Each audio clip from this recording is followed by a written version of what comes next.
First of all, I'm really excited to meet you and to talk about you because you are one of the role models in parenting. And during my studying parenting, we always say that Lynn Lott and Jen Nelson are the founder of positive discipline, and all the credit goes to them. I know it's very hard because even you establish everything, and we are just following your manuals or things, and it's really hard for us. How I cannot imagine how it was really, hard and for you. It was not hard. It was not because I think both Jane and I were on parallel tracks. Jane was in Sacramento studying with people there. I was in Santa Rosa. And we both just got hooked on Dreikers and Adler.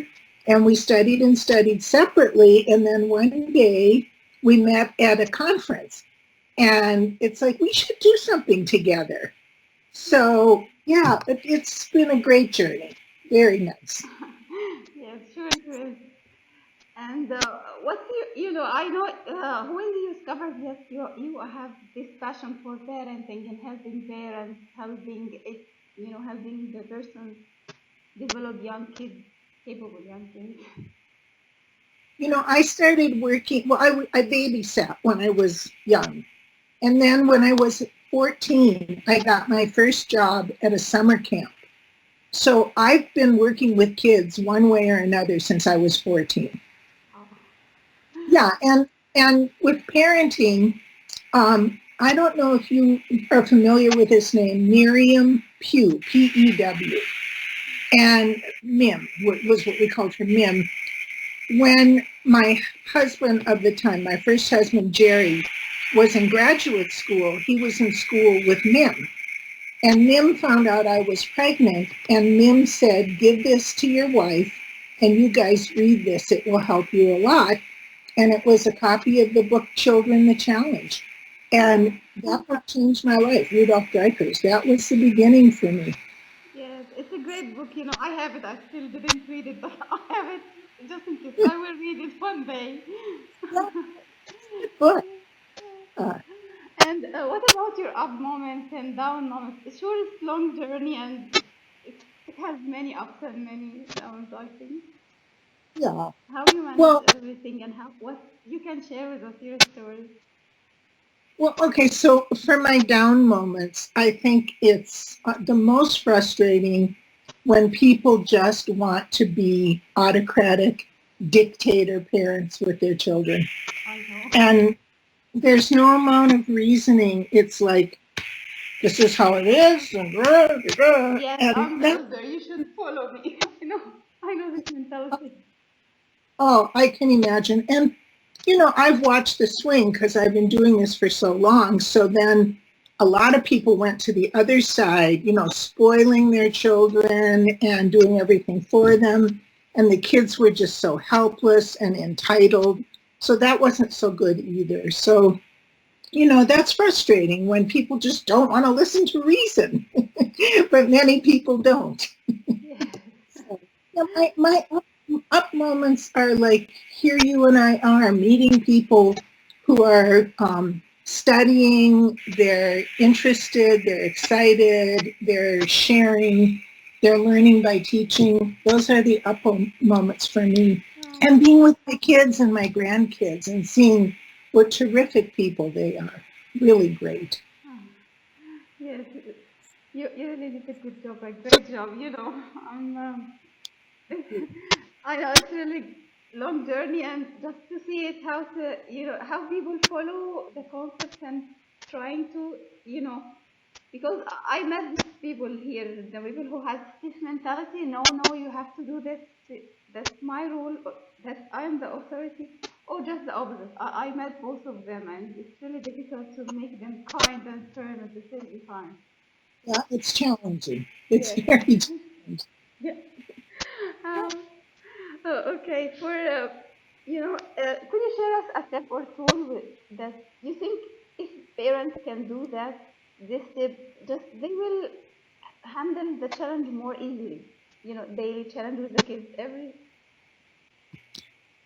Well, okay. I mean, as soon as I tell you two, I'll think of 10 more. But the first two that come to my mind Act, don't talk.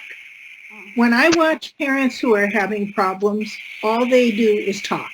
Blah, blah, blah, blah, blah, blah, blah, blah, blah, blah, blah, blah, blah, blah, blah. And the kids, they don't listen to a word. And when the kids don't listen, the parents talk and nag and lecture. And if those parents would shut their mouth and act, it would change things dramatically. So that would be one advice. Act, don't talk. And the other, ask, don't tell. So ever since my kids and my grandkids were just little toddlers, I would say, I just don't know what to do about this. What do you think we should do after lunch? What should we do with all these dirty dishes? I just don't know. And then the kids could be the expert. Well, Grandma, let's take them to the kitchen and wash them. So, yeah, every chance you get, ask instead of tell, kids. Yes, asking versus telling. I think it's a magic tool for me. Yeah, good. Yes. Heba, do you have children? Yes, I have two children now.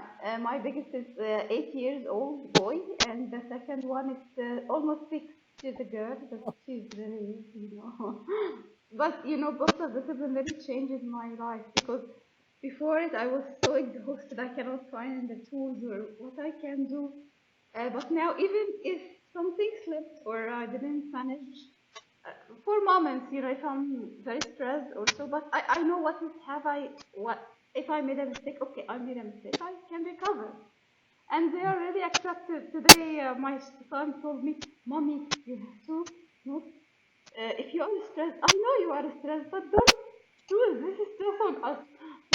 Oh my God. You're creating your own advisors and they live in your family. Yes. And he said, Mommy, first of all, you shouldn't be stressed. Okay. Oh, it's cute. Very cute. Thank you. If I'm talking about for parents about how to learn to teach their kids entrepreneurship, and one of them said to me, "Oh, and my kids earn money, you will rebel or do bad things." Not true. So silly. Yeah. I think children should get an allowance the first time they have an expense. So my daughter, Corey, who is 2 years younger than my son, like your kids, and her first expense was when she was 3 years old, and we went to the grocery store, and she wanted to put money in the machine and get a gumball. And so she had a need, and she needed money. So I started her on her first allowance of 25 cents a week. And she would lose the money, so then I bought her a little purse that she could put over her shoulder, put her money in. And when we went to the grocery store, she would put her quarter in once a week and get her little gumball. And that's how it started. And my daughter is just the most amazing money manager. I mean, complexities you can't even imagine. And she's learned it step by step as she grew up and had more responsibility, because when she could handle something, that would give her more responsibility. She's amazing. Yeah. Yeah. I don't know if you are familiar with a book I wrote a long time ago called Chores Without Wars. Yeah, but I think it's, I think we talk a lot about allowance in that one, I'm pretty sure. Yeah, I thought about this, but just them saying to let the kids just earn money, not have allowance only, because allowance, I can control with allowance, but to earn the money, and this was, why you are not trusting your son? Look, for earning money, I always had a list of things that I would pay to have done because I didn't want to do them, and neither did my children. So they had the option. They never chose it. Never. So, their money, because I want my kids, I wanted them from a very young age to learn how to handle money and to learn the power of money. And I decided they can't learn unless I give them an allowance. So I gave them allowance, and I increased it as they got older. And both of them just have amazing skills around money. They had a lot of experience. If they wanted to earn money, they could. It was the list, but nobody really ever wanted to do anything on the list. wash the car, clean out the junk drawer in the kitchen. You know, they had no interest. My grandson likes it, though. When he comes to stay with me in the mountains, he says, Grandma, give me a list of jobs I can do to make money. And he will do anything I put on that list. Okay, for me, the question, I'm really interesting with you. This is a very interesting conversation, and I'm really enjoying my time with you. But while my questions have finished, if you have anything to My wish is to empower children, starting from the earliest age. And, you know, in degrees that they can handle it and that are age appropriate. I think most people are afraid or incapable of empowering children. And so as a parent educator, that's my message, is how do you empower kids in ways that they can handle and they can succeed. You know, I was thinking, my son must have been 8 or 9 years old, and he threw a ball in his bedroom, and it went through the window, and it broke the window. And so it was, okay, accidents happen. It's just a mistake. Don't worry about it. And you and I need to learn together how to get this window fixed. And so anything I did to ask somebody to come and help, he was part of it. And then I said to him, I'm willing to pay for most of the cost of the broken window, but I want you to pay for part of the cost. And you get an allowance. And I want you to take some money out of your allowance every week, and we'll put it in a jar to help pay for the window. So at that time, maybe his allowance was 50 cents a week. I don't know. So I realized, you know, I had to pick an amount that he could give for the window, but not make it so hard for him that all he learned was that life is a big struggle. So we talked about how much, and he put it aside, and it took probably a year. I had a little, like this in my purse. I had a little notebook of how much he owed, and every time we'd take something from the allowance, I'd reduce the amount. And it probably took 6 months. You know, I figured there's some lesson in here for him to help him learn. I don't want him to suffer to learn. So, yeah.